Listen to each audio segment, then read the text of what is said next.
Located on the peak of a mountaintop, just north of Parakia, lies the ruined remains of an ancient temple dedicated to the Greek god Apollo. Born a twin on the island of Delos to Zeus, the god of thunder and lightning, and Leto, the goddess of motherhood, it is said that one of Apollo's most essential duties was to move the sun across the sky with the aid of his four-horse chariot. Apollo was also known as a highly regarded healer, poet, musician, and prophet. In its prime, the Delion Temple of Apollo thrived, with the area's inhabitants flocking to give praise, worship, and offerings to Apollo and his twin sister Artemis.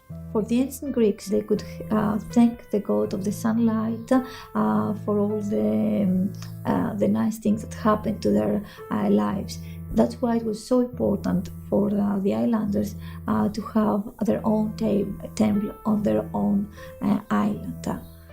It is said that the three temples to Apollo between Paros, Delos, and Naxos formed a triangle, and that when flames were lit at each location, they would become visible to the others across the sea. Everybody knows about these three main temples devoted to Apollo on Delos, Paros, and Naxos. However, the most important islands during the antiquity, it was Paros and Naxos, so for sure they need to have their own temple devoted to Apollo. The first temple devoted to Apollo, which was actually just a sanctuary, just an altar, the temple that we see now, it comes from the 7th century BC archaic period, and the statue from the 5th century BC, from the classical period. So we have three main phases on this temple, from the geometrical era, 9th century BC, 7th century archaic period, and then the classical period, 5th century BC. This 3D reconstruction of the Delion Temple of Apollo is based on extensive excavations and drawings conducted in the 20th century and shows the beauty and artistry of the temple. The temple that we see now, it comes from the 7th century BC archaic period.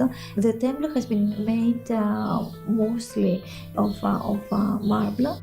The pediment, which was very beautiful, decorated with marble tiles.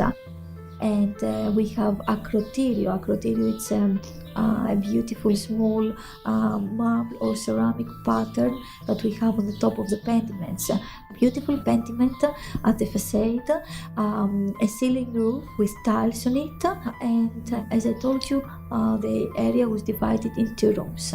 Since the temple's discovery, archaeologists have uncovered broken and worn votive offerings consisting of clay, bronze, and ivory.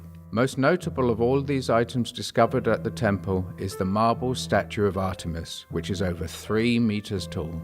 Although it is unclear how the temple became the ruins that it is today, the Delion Temple of Apollo remains one of Paros's most important ancient cultural sites. It's really nice sometimes to go up there and feel how our ancestors used to live. And also it's part of the part in history that mention how important was this island during the antiquity in order to have such a big temple devoted to Apollo. So all these memories could be recalled easily if someone reaches the top of this beautiful place, and also the nearby island of Delos. Today, the ancient Delion Temple exists as a mere shadow of its former glory. It is visible only to those who choose to climb the peak of the mountain overlooking the quiet port town of Parakia.